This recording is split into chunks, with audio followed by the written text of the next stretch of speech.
Hola a todos, mi nombre es Diana Carolina Fernández Ávila, soy internista y reumatóloga.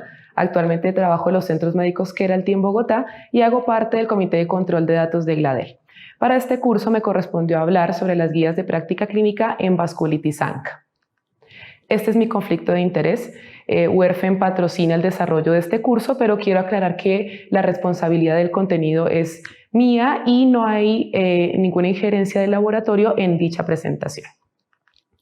Bueno, como todos conocemos, estas son las tres últimas guías de práctica clínica que se han publicado sobre el tema. La guía americana en el 2021, la guía europea en el 2022 y el año pasado se publicó la guía de PANLAR. La charla la vamos a dividir en dos partes. La primera parte vamos a hablar un poco de cada guía de práctica clínica y algunas de sus particularidades y al final vamos a hacer una comparación entre las tres guías de práctica clínica. Vamos a comenzar con la del Colegio Americano de Reumatología, publicada en el 2021. Ellos arrancan la guía definiendo una serie de términos relacionados con la enfermedad, como podemos ver acá.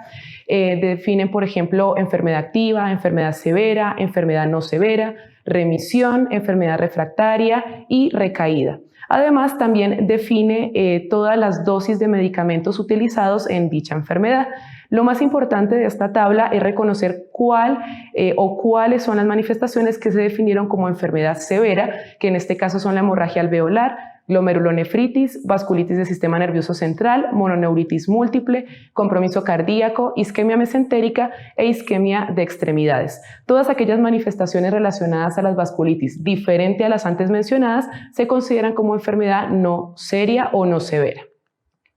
Este es el algoritmo para la granulomatosis con poliangeitis y para la poliangeitis microscópica. En general, los algoritmos se dividen en manifestaciones severas y manifestaciones no severas. Con respecto a la manifestación severa de estas dos enfermedades, la guía recomienda hacer tratamiento con rituximab sobre ciclofosfamida asociado a dosis reducidas de glucocorticoides. Cuando el paciente entra en remisión con este tratamiento, la idea es continuar preferiblemente en este orden que plantea la guía, el mantenimiento con estos fármacos, rituximab, metotrexato o azatioprina o micofenolato leflunomida. Si el paciente hace un flare severo estando en tratamiento con rituximab, la indicación es reinducir al paciente con ciclofosfamida. Pero si el brote severo de la enfermedad es con un tratamiento diferente, la directriz de la guía es reinducir al paciente con rituximab. Al otro lado tenemos el algoritmo de pacientes con GPA no severa. La guía recomienda iniciar tratamiento con metotrexato más glucocorticoides sobre el resto de inmunosupresores. Sin embargo, siempre van a ser una buena opción de tratamiento, por lo cual hay que tenerlos en cuenta. Si el paciente ingresa a remisión estando en tratamiento con algún inmunosupresor no dirigido, que esto sería metotrexato, azatioprina o micofenolato, el paciente debe continuar en tratamiento con mantenimiento con alguno de estos inmunosupresores. Pero si el paciente ingresó en remisión haciendo inducción con rituximab o con ciclofosfamida, el paciente debe continuar mantenimiento con rituximab, metotrexato, azatioprina o leflunomida. Estas son las recomendaciones no farmacológicas para estas dos enfermedades. Si el paciente tiene defecto del tabique o del septo, la indicación es quirúrgica, pero si el paciente tiene estenosis subglótica o endobronquial, o si tiene alguna lesión tipo masa de cualquier tipo, por ejemplo, un pseudotumor orbitario, una masa en parótida, en cerebro, en pulmón, la indicación es hacer inmunosupresión antes de hacer una intervención quirúrgica. También nos sugieren comenzar a hacer profilaxis para neumocistis girovechi con trimetoprim sulfametoxazol, sobre todo pacientes que tienen tratamiento con rituximab y ciclofosfamida. Con respecto a la hipogamaglobulinemia, la guía nos sugiere que los pacientes que tengan IgG menor a 3 gramos e infecciones serias a repetición se tenga en cuenta el inicio del tratamiento con inmunoglobulina endovenosa a estas dosis que nos señala la guía. Con respecto al seguimiento, ya queda claro, como vamos a ver más adelante en las tres guías, que se debe hacer por evaluación clínica y no se debe hacer seguimiento ni definición de tratamiento guiado en niveles de ANCA o de CD19. Y con respecto a los pacientes que tienen insuficiencia renal crónica estadio 5, nos sugiere considerar ingresar a un programa de trasplante renal. Este es el algoritmo para la granulomatosis eosinofílica con poliangeitis. También la divide en dos, la actividad severa y la actividad no severa. Cuando hay pacientes con EGPA activa severa, sugieren hacer pulsos intravenosos de metilprednisolona o dosis altas de glucocorticoides orales asociados a ciclofosfamida o a rituximab. Cuando el paciente entra en remisión con ciclofosfamida, el mantenimiento se debe hacer con metrotexato, azatioprina o micofenolato, pero cuando el paciente hace una recaída severa después de una remisión con ciclofosfamida o rituximab, hay que considerar hacer nuevamente pulsos intravenosos de metilprednisolona o dosis altas de glucocorticoides vía oral más rituximab. Del otro lado tenemos la EGPA no severa activa. Ellos sugieren iniciar tratamiento preferiblemente en el orden que establecen. Esto es glucocorticoide más mepolizumab o metrotexato, azatioprina, micofenolato o rituximab. E incluso sugieren que hay que considerar algún grupo de pacientes que requieran solamente inducción con glucocorticoides. Cuando el paciente hace una recaída no severa, estando en tratamiento con algún inmunosupresor no dirigido o glucocorticoides solos, ellos sugieren adicionar glucocorticoides y mepolizumab. Y si el paciente hace una recaída no severa, estando en tratamiento con mepolizumab o rituximab, refieren como nuevamente evaluar un esquema diferente de inmunosupresión. Estas son las recomendaciones no farmacológicas para EGPA. Sugieren considerar el inicio de inhibidor de leucotrienos, realizar ecocardiograma al momento del diagnóstico. Esto es fundamental porque esto nos va a dar una pauta del pronóstico del paciente. Nos sugieren guiar la terapéutica por el 5-Factor Score, pacientes con afectación naso o rinosinusal, iniciar terapia tópica y también nos aconsejan hacer profilaxis para neumocistis con trimetoprim-sulfamethoxazol, sobre todo en pacientes con rituximab y ciclofosfamida. Con respecto a la guía europea publicada en el 2022, ellos también inician la guía definiendo todos los términos asociados a la enfermedad: enfermedad activa, remisión, remisión sostenida, respuesta, recaída y enfermedad refractaria. Y también hacen una mención especial muy importante a las manifestaciones severas, que son las que comprometen la vida o un órgano del paciente, y las manifestaciones no severas o que no comprometen la vida o el órgano del paciente. Y como pueden ver, son bastante similares a las definidas por la guía americana: glomerulonefritis, hemorragia pulmonar, compromiso de meninges, del sistema nervioso central, enfermedad retroorbital, compromiso cardíaco, compromiso mesentérico y mononeuritis múltiple. Todas aquellas manifestaciones que no estén incluidas en este grupo se consideran como manifestaciones no severas. Esto también es importante ya que nos dan como una pauta para hacer un decalaje de las dosis de glucocorticoides basado en el estudio PEC-CIBAS, que como recordarán utilizó dosis medias de glucocorticoides y evidenciaron que no hay una diferencia importante en cuanto a la eficacia, pero sí disminuyó mucho los efectos adversos en este estudio. Este es el algoritmo para GPA y PAM, también la divide dependiendo de la severidad de las manifestaciones. Para pacientes que tienen compromiso de vida o compromiso de órgano, ellos sugieren iniciar rituximab o ciclofosfamida combinado con glucocorticoides, y si el paciente no tiene manifestaciones severas, sugieren iniciar rituximab, pero también tener en cuenta otras manifestaciones y otros tratamientos como metrotexato o micofenolato. Si el paciente tiene una glomerulonefritis rápidamente progresiva, siempre se debe considerar la opción de plasmaféresis. Acá ya empezamos a hablar del decalaje de glucocorticoides y acá nos ponen incluso un objetivo que es 5 miligramos día a los 4 o 5 meses de tratamiento. Si el paciente no entró en remisión con este esquema, se debe consultar a un centro experto en vasculitis. Si el paciente entró en remisión, el mantenimiento se puede hacer con rituximab por 24 a 48 meses, azatioprina o metrotexato, y siempre teniendo en cuenta que los glucocorticoides deben seguir en descenso. Si el paciente hace una recaída, volvemos al algoritmo de inducción, y si el paciente persiste en remisión sostenida, debemos siempre pensar en suspender los glucocorticoides. Y a largo plazo también debemos considerar suspender el tratamiento de mantenimiento, aunque todo esto va a depender de la individualización del paciente. Este es el algoritmo para EGPA. Cuando tiene manifestaciones severas, ellos sugieren iniciar directamente con ciclofosfamida o rituximab combinado con glucocorticoides, pero si el paciente no tiene manifestaciones severas y además es una enfermedad recientemente diagnosticada, sugieren iniciar glucocorticoides. Pero si la enfermedad es recaída o refractaria, sugieren mepolizumab en combinación con glucocorticoides.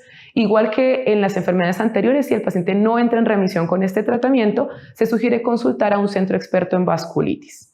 Si el paciente ingresa en remisión, podemos continuar el mantenimiento con azatioprina, metrotexato, mepolizumab, rituximab, siempre haciendo decalaje de las dosis de glucocorticoides. Y lo mismo, si el paciente continúa en una remisión sostenida, en este caso, en esta enfermedad es un poco más difícil abandonar del todo los corticoides, pero por lo menos ponernos un objetivo a largo plazo. y más adelante, cuando el paciente tenga una buena estabilidad clínica, considerar siempre suspender el tratamiento de mantenimiento. Las recomendaciones no farmacológicas para la EGPA son las que siguen. Por ejemplo, con respecto a la biopsia, se establece que se realice sobre todo en 2 escenarios: cuando uno va a hacer el diagnóstico de la enfermedad y cuando hay una sospecha de vasculitis recurrente, sobre todo para descartar otras enfermedades secundarias. Y hay algo muy importante como a resaltar, y es que la guía europea, es la única que hace énfasis en el laboratorio. Ellos sugieren que la prueba principal para el diagnóstico de vasculitis ANCA sea a través de ensayo de antígeno específico de alta calidad. Esto es el MPO-ANCA o PR3-ANCA, ya que tiene un mejor rendimiento para el diagnóstico comparado, por ejemplo, con la inmunofluorescencia indirecta. Sugieren también realizar antimembrana basal glomerular en pacientes con sospecha de síndrome pulmón-riñón, ya que este grupo de pacientes específico tiene una baja tasa de supervivencia renal y además se beneficiaría de una realización de plasmaféresis rutinaria. El seguimiento, siguen haciendo énfasis en que es por evaluación clínica. Incluso en esta guía se sugiere que sea a través del score VIVAS y que no se debe hacer a través de los niveles de ANCA y CD19. Con respecto al dosaje de inmunoglobulinas, aquí sugieren que se haga cada vez que se va a infundir rituximab, independientemente de la dosis, para poder descartar enfermedades secundarias. Y también nos sugieren hacer profilaxis para neumocistis Jirovecii y nos incluye incluso un tercer grupo de pacientes que son los que tienen glucocorticoides en dosis altas. Con respecto a la guía de PANLAR que se publicó el año pasado y que es la última guía de la que vamos a hablar puntualmente, ellos también hacen algoritmos de diagnóstico dependiendo de la enfermedad. Este es el de GPA y PAM de diagnóstico reciente. Cuando tienen manifestaciones severas, ellos sugieren hacer pulsos de corticoides intravenosos asociados a rituximab, considerando siempre la ciclofosfamida como una alternativa viable, y de mantenimiento rituximab, azatioprina o metrotexato. Y pacientes que no tienen enfermedad severa sugieren iniciar glucocorticoides en altas dosis asociado a metrotexato y considerar rituximab y micofenolato como opciones alternativas. En cuanto al mantenimiento, sugieren hacer azatioprina o metrotexato. Este es el algoritmo para GPA o PAM recaída con manifestaciones severas. Entonces, en este caso sugieren nuevamente corticoides intravenosos asociados a rituximab como alternativa a ciclofosfamida y mantenimiento con inmunosupresores no dirigidos como azatioprina, metrotexato o micofenolato. Y pacientes recaídos sin manifestaciones severas, ellos sugieren hacer un aumento en la dosis de glucocorticoide asociado a metrotexato, teniendo en cuenta que podemos utilizar rituximab o micofenolato. Y en cuanto al mantenimiento, se puede hacer con azatioprina, metrotexato, rituximab, micofenolato, dependiendo de qué medicamento se haya hecho la inducción del paciente. Este es el algoritmo para GPA-PAM refractaria. Cuando tienen manifestaciones severas, ellos sugieren corticoides intravenosos asociados a ciclofosfamida si la inducción fue con rituximab o rituximab si la inducción fue con ciclofosfamida. Y cuando el paciente no tiene manifestaciones severas, sugieren hacer corticoides, aumento de la dosis de corticoides asociado a rituximab, teniendo en cuenta que se puede utilizar otros inmunosupresores como metrotexato o micofenolato. Y en ambos grupos de pacientes el mantenimiento se puede hacer con algún inmunosupresor no dirigido o con rituximab. Con respecto a la EGPA de nuevo diagnóstico y que tiene manifestaciones severas, ellos sugieren hacer glucocorticoide más rituximab o ciclofosfamida y de mantenimiento cualquier inmunosupresor no dirigido.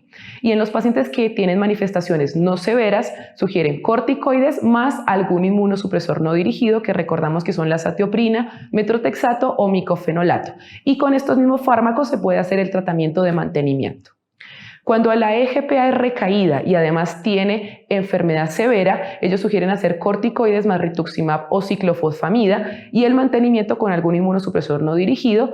Y cuando es una EGPA recaída con manifestaciones no severas, si el paciente venía solo en tratamiento con glucocorticoides, sugieren adicionar un inmunosupresor no dirigido, y si el paciente recayó estando con glucocorticoides y inmunosupresor no dirigido, obviamente la sugerencia es cambiar de inmunosupresor y tener en cuenta el mepolizumab y el rituximab como opciones alternativas plausibles.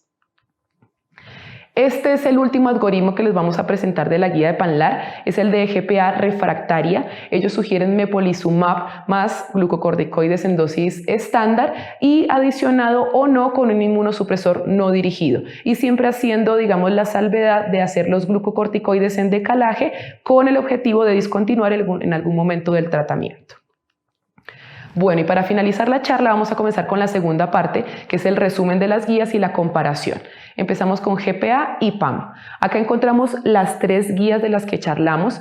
En azul van a encontrar los nombres de los pivotales de los trials, de los cuales se hicieron, digamos, las recomendaciones más fuertes debido a la evidencia que brindaron.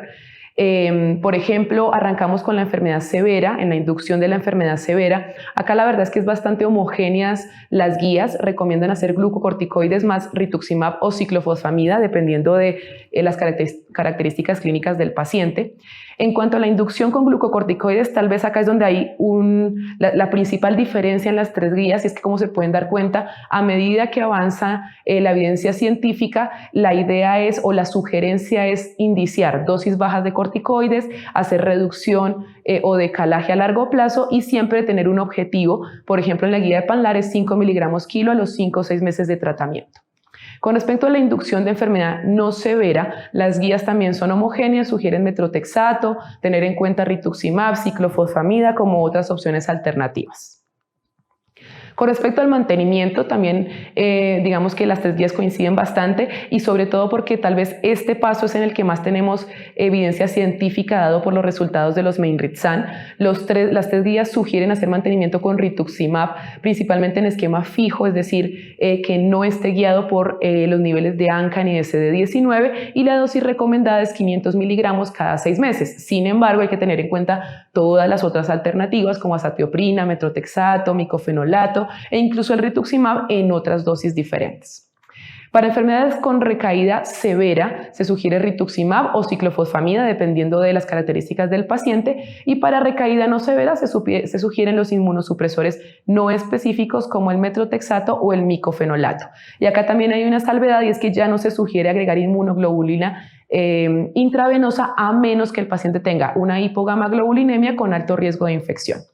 Con respecto al tratamiento, al tiempo de mantenimiento, en general estamos haciendo entre 2 años y medio, 3 años de tratamiento. Esto es basado en los resultados del Main-Rit-San 3. Sin embargo, las 3 guías son, digamos, bastante consecuentes en hacer énfasis de que el tratamiento o el tiempo de mantenimiento va a depender de 3 factores principalmente: los factores de riesgo de recaída, de las comorbilidades y de las preferencias de cada paciente. Con respecto a la enfermedad refractaria, las 3 guías son homogéneas, sugieren rituximab o ciclofosfamida y consultar a un centro de expertos en vasculitis en caso de que el paciente no responda. En cuanto al seguimiento, también es igual. Acuérdense que se debe hacer por evaluación clínica, ya no se usa más ANCA y CD19 para guiar tanto seguimiento como terapéutica. Y al final vemos lo que se denominan otras intervenciones, que son las recomendaciones no farmacológicas que ya charlamos previamente. Y para finalizar, el resumen de GPA nos sugieren que para enfermedad severa, para la inducción, se use ciclofosfamida o rituximab más dosis altas de glucocorticoides. Para la enfermedad no severa, para la inducción, acá sí varía un poco. La guía americana sugiere mepolizumab más glucocorticoides. La guía europea incluso nos sugiere solo glucocorticoides, adicionar inmunosupresor no dirigido en casos específicos. Y la guía de Panlar sí nos sugiere azatioprina, metrotexato, micofenolato como primera opción y no utilizar mepolizumab en primera línea, pero esto es sobre todo por un tema de costo-efectividad. En cuanto al mantenimiento de enfermedad severa, las guías son bastante homogéneas, inmunosupresor no dirigido, y para el mantenimiento de enfermedad no severa también podemos utilizar azatioprina, metrotexato, micofenolato asociado a dosis de glucocorticoides en decalaje. Para la recaída no severa, la guía europea y la guía americana sugieren mepolizumab. La guía de Panlar sugiere inmunosupresor no dirigido, pero pues teniendo en cuenta que tenemos la alternativa de utilizar rituximab o mepolizumab. En cuanto a recaídas por enfermedad severa, acá no hay duda, se debe utilizar rituximab o ciclofosfamida dependiendo de con qué medicamentos haya hecho la inducción de la enfermedad. Y al final tenemos las otras intervenciones, que son las recomendaciones no farmacológicas de las que ya estuvimos hablando. Bueno, con este punto terminamos esta charla. Espero que haya sido de su agrado, que sea de su mayor utilidad. Recordarles que este curso va a quedar en la parte de educación de Reumap pacientes, y gracias por su atención. Hasta luego.